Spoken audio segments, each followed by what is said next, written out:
ഒടുവിൽ മന്ത്രി ചിഞ്ചുറാണി ഇടപെട്ടതോടെ കൊല്ലത്തെ ചിതറയിൽ കിണറ്റിൽ വീണ് പരിക്കേറ്റ 2.5 വയസ്സുള്ള കുതിരയ്ക്ക് ചികിത്സയ്ക്ക് വഴിയൊരുങ്ങി. ചിതറ മൊതയിൽ അമാനി മൻസിലിൽ ഫസലുദ്ദീന്റെ ഷാഡോ എന്നു പേരുള്ള കുതിരയ്ക്കാണ് മന്ത്രിയുടെ ഇടപെടലിനെ തുടർന്ന് അടിയന്തര ശസ്ത്രക്രിയ നടത്തിയത്. 1 മാസം മുമ്പാണ് കുതിരയ്ക്ക് കിണറ്റിൽ വീണ് പരിക്കേറ്റത്. ജനനേന്ദ്രിയത്തിൽ ക്യാൻസർ ബാധിച്ച് അവശനിലയിലായിരുന്നു കുതിര. ഫയർഫോഴ്സാണ് കുതിരയെ കിണറ്റിൽ നിന്ന് പുറത്തെത്തിച്ചത്. ചിതറയിൽ ഒരു പൊതുപരിപാടിയിൽ എത്തിയപ്പോഴാണ് ഫസലുദ്ദീൻ കുതിരയുടെ നില മന്ത്രിയെ അറിയിച്ചത്. തുടർന്ന് അടിയന്തരമായി ചികിത്സ നൽകാനുള്ള നടപടികൾക്ക് മന്ത്രി നിർദ്ദേശം നൽകി.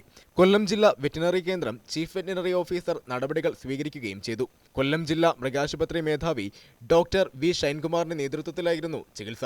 Doctor MS Sanjay Kumar, doctor MA Nisam എന്നിവരെത്തി അനസ്തേഷ്യ നൽകി. അതിനുശേഷമായിരുന്നു ശസ്ത്രക്രിയ. ഇത് 1 മണിക്കൂറോളം നീണ്ടു.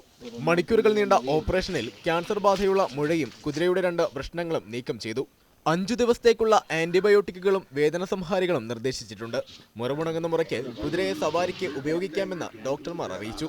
ശസ്ത്രക്രിയയ്ക്ക് ശേഷം കുതിരയെ എഴുന്നേൽപ്പിച്ച് നടത്തിയതിനു ശേഷമാണ് ഡോക്ടർ സംഘം മടങ്ങിയത്.